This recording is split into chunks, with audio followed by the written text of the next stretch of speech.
राधे कृष्ण आप सभी को। शिवरात्रि एक ऐसा पर्व जब भगवान शिव खुद अपने भक्तों के पास आते हैं। शिवरात्रि यानी वो रात्रि जब करोड़ पापों का नाश हो जाता है, जब खुद महादेव अपने भक्तों से प्रतिज्ञा करते हैं कि जो भी मनुष्य इस शिवरात्रि व्रत का पालन करेगा उससे मैं कभी भी दूर नहीं जाऊंगा। इतनी महत्वपूर्ण रात्रि है ये शिवरात्रि। शिवरात्रि व्रत का पालन करके आसानी से भगवान आशुतोष को प्रसन्न किया जा सकता है और ऐसी ही महाशिवरात्रि बस आ ही गई है। लेकिन प्रश्न ये आता है कि हमारे शास्त्रों में इस शिवरात्रि के बारे में क्या बताया गया है और कैसे शिवरात्रि का हमें किस नियमों के अनुसार पालन करना चाहिए। तो यही है हमारे आज की इस वीडियो का विषय। आज के इस वीडियो में हम जानेंगे कि इस बार महाशिवरात्रि पर शास्त्रों की विधि क्या है और अगले दिन इसका पारण हमें कैसे करना है। शिवरात्रि के दिन विशेष रूप से किन चीज़ों का ध्यान रखना चाहिए और क्या चीज़ बिल्कुल नहीं करनी चाहिए, और इस दिन विशेष रूप से सुबह से लेकर रात की दिनचर्या हमारी कैसी होनी चाहिए। इन सभी विषयों पर आज हम अपनी इस वीडियो में चर्चा करने वाले हैं। वीडियो थोड़ा सा लंबा हो सकता है, लेकिन इसे एंड तक ज़रूर देखिएगा क्योंकि इस वीडियो में आपके सभी प्रश्नों के उत्तर आपको मिल जाएंगे। चलिए आज का ये विशेष वीडियो शुरू करते हैं। फाल्गुन मास के कृष्ण पक्ष की चतुर्दशी तिथि यानी कि महाशिवरात्रि का पर्व शिव पुराण में बताया गया है कि ये व्रत भगवान शिव को अत्यंत प्रिय है। इस बार महाशिवरात्रि का पर्व आ रहा है 15 फरवरी 2026 रविवार के दिन। इस बार शिवरात्रि पर चतुर्दशी तिथि आरंभ हो जाएगी 15 फरवरी 2026 शाम 5:04 से और ये तिथि समाप्त होगी 16 फरवरी 2026 शाम 5:34 पर। महाशिवरात्रि की पूजा अर्चना विशेषकर रात के समय में की जाती है, इसलिए इस बार शिवरात्रि का पर्व मनाया जाएगा 15 फरवरी को। हालांकि वैष्णव कैलेंडर के अनुसार सूर्य उदय के अनुसार अगर तिथि निर्धारित की जाए तो कई जगहों पर 16 फरवरी को भी शिवरात्रि व्रत किया जा रहा है, लेकिन अधिकतर स्थानों पर 15 फरवरी को ही महाशिवरात्रि का त्यौहार मनाया जाएगा। इस शिवरात्रि व्रत का पारण करने का समय रहेगा अगले दिन यानी कि 16 फरवरी को सुबह 6:59 से लेकर दोपहर में 3:24 तक। 15 फरवरी को शिवरात्रि की रात्रि पूजा का समय रहेगा पहले पहर की पूजा शाम 6:11 से लेकर रात 9:23 तक। रात्रि के दूसरे पहर की पूजा का समय रहेगा रात 9:23 से लेकर रात 12:35 तक। तीसरे पहर की पूजा का समय रहेगा रात 12:35 से लेकर रात 3:47 तक और रात्रि के अंतिम यानी कि चौथे पहर की पूजा का समय रहेगा 3:45 से लेकर सुबह 6:59 तक। निशीत काल की पूजा का समय रहेगा रात 12:09 से लेकर रात 1:01 तक। तो ये हैं भगवान शिव की पूजा के विशेष समय। तो इस प्रकार से महाशिवरात्रि के दिन इस समय के दौरान भगवान शिव की विशेष पूजा अर्चना, उपासना और अभिषेक किया जाएगा। चलिए बात करते हैं महाशिवरात्रि के त्यौहार पर किस विधि से हमें पूजा करनी चाहिए। तो देखिए यहाँ जो मैं आपको पूजा विधि बताने जा रही हूँ वो मैं शिव पुराण से पढ़कर आपको बता रही हूँ। शिव पुराण में स्पष्ट रूप से लिखा है, जिसमें स्वयं भगवान शिव कहते हैं कि सोमवार की अष्टमी और कृष्ण पक्ष की चतुर्दशी ये दोनों तिथियाँ मुझे प्रिय हैं, लेकिन इन सब में भी मुझे महाशिवरात्रि अत्यंत प्रिय है। ये तिथि सबसे अधिक बलवान है। इससे मोक्ष की इच्छा रखने वाले प्रत्येक मनुष्य को मुख्य रूप से महाशिवरात्रि व्रत का पालन करना चाहिए। इसे छोड़कर दूसरा कोई भी व्रत मनुष्य के लिए हितकारक नहीं है। ये व्रत सबके लिए धर्म का उत्तम साधन है और इस व्रत की सबसे सुंदर बात ये बताई गई है, जिसमें शिव पुराण में आगे ये बताया गया है कि ये व्रत सभी के लिए यानी कि किसी भी वर्ण, जाति, आश्रम के लिए या फिर स्त्री, पुरुष, बच्चे, वृद्ध, दास, दासी, किसी के लिए, यहाँ तक कि देवताओं के लिए और देहधारी मनुष्यों के लिए ये व्रत सबसे ज़्यादा श्रेष्ठ बताया गया है। शिव पुराण में इस व्रत का महत्व दर्शाते हुए ये भी कहा गया है कि शिवरात्रि का यह व्रत करोड़ों हत्याओं के पाप को नाश कर देता है। चलिए अब देखते हैं कि इस शिवरात्रि का पालन हमें कैसे करना चाहिए। शिव पुराण में बताया गया है कि जो भी मनुष्य इस महाशिवरात्रि व्रत का पालन करता है उन्हें शिवरात्रि के दिन ब्रह्म मुहूर्त में उठ जाना चाहिए। बहुत ही आनंद और प्रसन्नता के साथ स्नान करना चाहिए। स्नान करते समय अगर पवित्र नदी के जल में स्नान कर सकते हो तो बहुत अच्छी बात है, लेकिन अगर ये संभव नहीं है तो आप अपने घर में ही घर के जल में, जो घर के स्नान करने का जल है, उसमें गंगा जल मिलाकर स्नान कर सकते हैं। सभी पवित्र नदियों का आवाहन करते हुए स्नान करना चाहिए। शिवरात्रि के दिन जब आप प्रातःकालीन स्नान कर रहे हैं तो आपको विशेषकर गंगा जी का स्मरण करना चाहिए। इस प्रकार हमें गंगा को याद करना चाहिए। हे सभी पवित्र नदियों, आप सभी यहाँ पर पधारें और मेरे इस स्नान जल में स्थान ग्रहण करें। स्नान के बाद स्वच्छ और शुद्ध वस्त्र धारण करने चाहिए। इसके बाद अपने नित्य कर्मों को पूर्ण करें। और शिव पुराण में विशेष रूप से इस बात का उल्लेख आता है कि शिवरात्रि के दिन किसी भी प्रकार से आलस को अपने पास नहीं आने देना चाहिए। शिवरात्रि का दिन अत्यंत पवित्र है और इसलिए पूरे उत्साह के साथ इस व्रत का पालन करना चाहिए। अब प्रातःकालीन दैनिक कार्य समाप्त करने के बाद सबसे पहले भगवान शिव के पास जाएं। अगर आपके घर में शिवलिंग हो तो उनकी, और अगर नहीं है तो मंदिर में जाकर भगवान शिव के शिवलिंग की पूजा अर्चना करनी चाहिए। सबसे पहले इस शिवरात्रि व्रत का संकल्प लें। संकल्प लेते हुए भगवान से इस प्रकार प्रार्थना करनी चाहिए। हे देवदेव, हे महादेव, हे नीलकंठ, आपको नमस्कार है। हे देव, मैं आपके शिवरात्रि व्रत का अनुष्ठान करना चाहती हूँ। हे देव देवेश्वर, आपके प्रभाव से ये व्रत बिना किसी विघ्न और बाधा के पूर्ण हो जाए और काम आदि शत्रु मुझे पीड़ा ना दें, ऐसी कृपा करिएगा। इस संकल्प के साथ शिवरात्रि व्रत का उपवास शुरू करना चाहिए। पूरे दिन में उपवास रखें, रात में पूजा की तैयारी करें। शिवरात्रि के दिन के समय में भगवान शिव के अधिक से अधिक नाम का जाप करें। रात्रि में जो पूजा करनी है उसकी सामग्री इकट्ठी करें और उसकी तैयारी करें। उपवास का पालन करें जिसमें किसी भी प्रकार का अनाज, दाल, चावल, गेहूं इत्यादि का सेवन नहीं करना चाहिए। शिवरात्रि के दिन विशेष रूप से कई भक्त निर्जल उपवास रखते हैं और कई भक्त सजल या सफल उपवास रखते हैं। आप अपनी शारीरिक क्षमता देखकर उसके हिसाब से उपवास रख सकते हैं। अगर आवश्यकता लगती है तो जल, दूध, कंदमूल इत्यादि ले सकते हैं। दिन के समय में भगवान शिव की सुंदर कथाओं को सुनना चाहिए। जितना अधिक भगवान के बारे में सुनेंगे उतना ही अधिक उनके प्रति आपकी श्रद्धा दृढ़ होती है।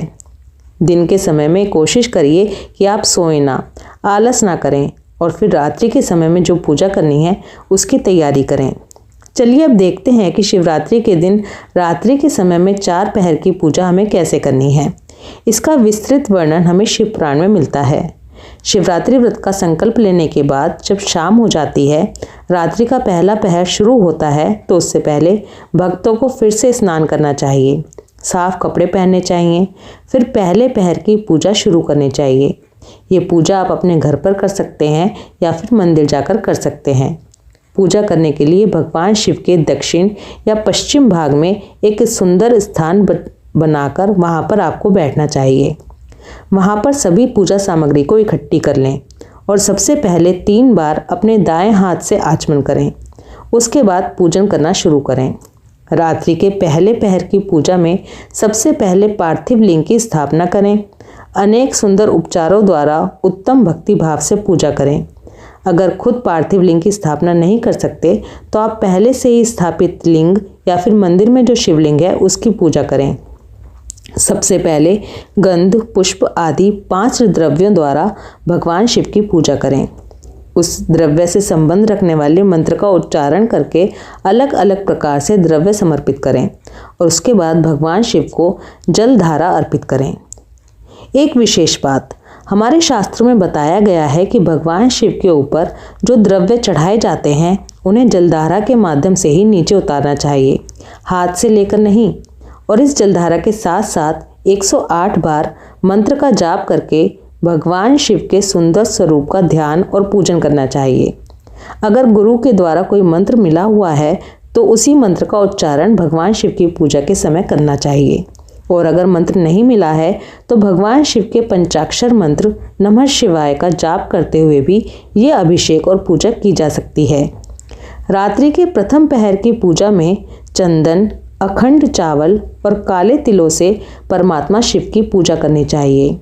इस पहले पहर में कमल और कनेर के पुष्प चढ़ाने चाहिए और ये पूजा करते समय भगवान शिव के 8 नामों का जाप इस प्रकार करना चाहिए। ओम भावाय नमः, ओम शर्वाय नमः, ओम रुद्राय नमः, ओम पशुपताय नमः, ओम उग्राय नमः, ओम महानाय नमः, ओम भीमाय नमः, ओम ईशानाय नमः। इस प्रकार से मंत्रों के उच्चारण द्वारा भगवान शिव की पूजा और अभिषेक करना चाहिए। रात्रि के पहले पहर में जब भगवान शिव की पूजा अर्चना करते हैं तो उसके बाद उन्हें नैवेद्य में पकवान अर्पित करने चाहिए। उसके बाद श्रीफल से विशेष रूप से अर्घ्य देना चाहिए, तांबुल अर्पित करना चाहिए और उसके बाद भगवान शिव को नमस्कार और प्रणाम करके उनका ध्यान करके अपने गुरु के द्वारा दिए हुए मंत्र का जाप करना चाहिए। अगर गुरु मंत्र नहीं है तो पंचाक्षर मंत्र का जाप करना चाहिए। रात्रि के पहले पहर की पूजा के समय इस तरह से पूजा करने के बाद अपनी शक्ति के अनुसार 5 ब्राह्मणों को भोजन करवाना चाहिए या भोजन करवाने का संकल्प लेना चाहिए और फिर जब तक पहला पहर समाप्त ना हो जाए तब तक महान उत्सव, कीर्तन, गायन आदि करना चाहिए। और जब शिवरात्रि की मध्य रात्रि में दूसरा पहर शुरू हो जाता है तब फिर से पूजन के लिए संकल्प लेना चाहिए। अगर आप बार बार संकल्प नहीं लेना चाहते तो पहली पहर की पूजा के समय ही चारों पहर की पूजा का संकल्प एक साथ ही ले सकते हैं। जब दूसरा पहर शुरू हो जाए तो सभी द्रव्य से भगवान का पूजन करना चाहिए और उसके बाद अंत में जलधारा समर्पित करनी चाहिए। दूसरे पहर में पहले पहर की अपेक्षा दुगने मंत्रों का जाप करना चाहिए और फिर भगवान शिव की पूजा करनी चाहिए। दूसरे पहर में तिल, जौ और कमल पुष्पों से भगवान शिव की पूजा करनी चाहिए और विशेष रूप से बिल्व पत्र से परमेश्वर शिव का पूजन करना चाहिए। दूसरे पहर में बिजोरा नींबू के साथ भगवान शिव को अर्घ्य देना चाहिए। खीर का नैवेद्य अर्पित करना चाहिए। फिर पूजा के अंत में ब्राह्मणों को भोजन कराएं या फिर भोजन कराने का संकल्प लें। भगवान शिव के अधिक से अधिक नाम जप और कीर्तन करें। उसके बाद आता है तीसरा पहर। जब तीसरा पहर आए तो बाकी सारी पूजा विधि पहले की ही पहर की तरह रहेगी, लेकिन जौ के स्थान पर गेहूं का उपयोग करना चाहिए और पुष्प में तीसरे पहर की पूजा में आँख के फूल अर्पित करने चाहिए। उसके बाद अनेक प्रकार के धूप और दीप दिखाकर भगवान शिव को पुए का नैवेद्य लगाना चाहिए और उसके साथ साथ अलग अलग प्रकार के शाक भी अर्पित करने चाहिए। इस प्रकार पूजन के बाद कपूर से भगवान शिव की आरती उतारें। अनार के फल से भगवान को अर्घ्य दें। दूसरे पहर की तुलना में दुगना मंत्र जाप करना चाहिए। अंत में दक्षिणा सहित ब्राह्मणों को भोजन कराने का संकल्प लेना चाहिए। तीसरे पहर की पूजा पूरी होने तक उत्सव का पालन करना चाहिए। फिर आता है चौथा पहर।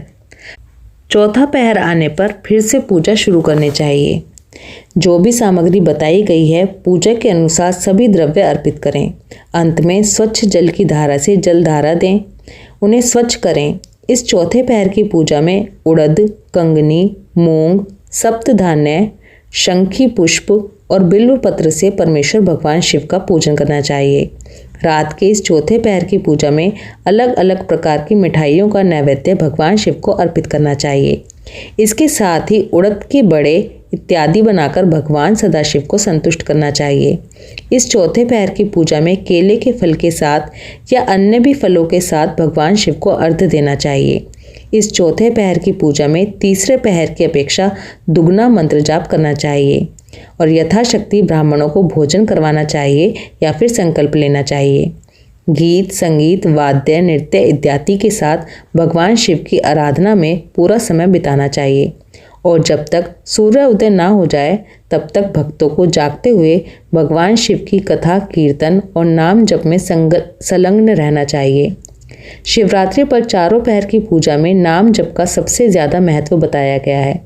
नाम जप के बिना भगवान शिव की सारी पूजा अधूरी मानी जाती है। इसलिए इन चारों पहर की पूजा में उनके नित्य नियमों का पालन करते हुए भगवान शिव के नाम का जप करना चाहिए।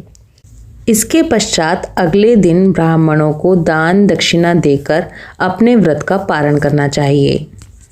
लेकिन पूजा पूरी होने के बाद ब्राह्मणों को दान दक्षिणा देने के बाद और पारण करने से पहले एक बार हाथ जोड़कर भगवान शिव से क्षमा याचना करनी चाहिए और इस प्रकार बोलना चाहिए कि हे देव देव, हे महादेव, हे शरणागत वत्सल, हे देवेश्वर, इस व्रत से संतुष्ट होकर आप मेरे ऊपर कृपा कीजिए।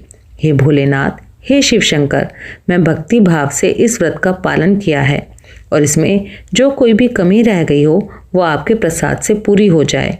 हे भगवान शिव, मैंने अनजाने में या जानबूझकर जो भी पूजन आदि में कोई अपराध किया हो तो उसके लिए आप मुझे क्षमा करें और जो भी पूजन इत्यादि किया है वह आपकी कृपा से सफल हो जाए। इस प्रकार बोलकर भगवान शिव को पुष्पांजलि अर्पित करनी चाहिए। फिर उसके बाद उन्हें नमस्कार करें, उनसे प्रार्थना करें, अपने परिवार और अपने लिए सुख समृद्धि की याचना करें और उन्हें विशेष रूप से प्रणाम और प्रार्थना करके अगर आपने पार्थिव शिवलिंग बनाया है तो उसका विसर्जन करें। अगर आपने मंदिर में जाकर पूजा की है या पहले से ही स्थापित शिवलिंग की पूजा की है तो उसका विसर्जन नहीं किया जाता। लेकिन अगर आपने शिवलिंग का निर्माण किया है तो उसका विसर्जन करना अति आवश्यक है। इस शिवलिंग का विसर्जन वैसे तो आपको गंगा नदी पर जाकर करना चाहिए, लेकिन अगर ऐसा नहीं है तो आप घर पर ही गंगा जल में इसका विसर्जन कर सकते हैं। तो ये थी महाशिवरात्रि व्रत की संपूर्ण पूजा विधि जो मैंने आपको शिव पुराण से पढ़कर बताई है। इसी के साथ महाशिवरात्रि का व्रत करते हुए हमें कुछ बातों का ध्यान विशेष रूप से रखना चाहिए। महाशिवरात्रि का व्रत हमें ज़रूर रखना चाहिए। अपने स्वास्थ्य के अनुसार हम निर्जल या फिर फल लेकर या फिर जल लेकर या फिर फलाहार लेकर या कूटू सिंगाड़े से बने आटे का भोजन लेकर भी व्रत कर सकते हैं। लेकिन अगर फिर भी आप व्रत नहीं कर रहे हैं तो तामसिक चीज़ों का त्याग करें, किसी भी तरह का नशा ना करें, लहसुन प्याज आदि का सेवन बिल्कुल भी ना करें। जितना हो सके उतना भगवान शिव के नाम का जप करें। बहुत सारी जगह तरह तरह से सुनने के बाद हम बहुत कंफ्यूज हो जाते हैं कि हमें किस तरह से भगवान शिव की पूजा करनी चाहिए। इसीलिए आपके लिए विशेष तौर पर शिव पुराण से निकालकर मैंने इस वीडियो को तैयार किया है। आई होप ये वीडियो आपके लिए हेल्पफुल होगी और आपको ज़रूर अच्छी लगेगी। अगर आपने ये वीडियो पूरी सुनी है और आपको अच्छी लगी है तो इसे दूसरे लोगों के साथ शेयर ज़रूर कीजिए। राधे कृष्णा।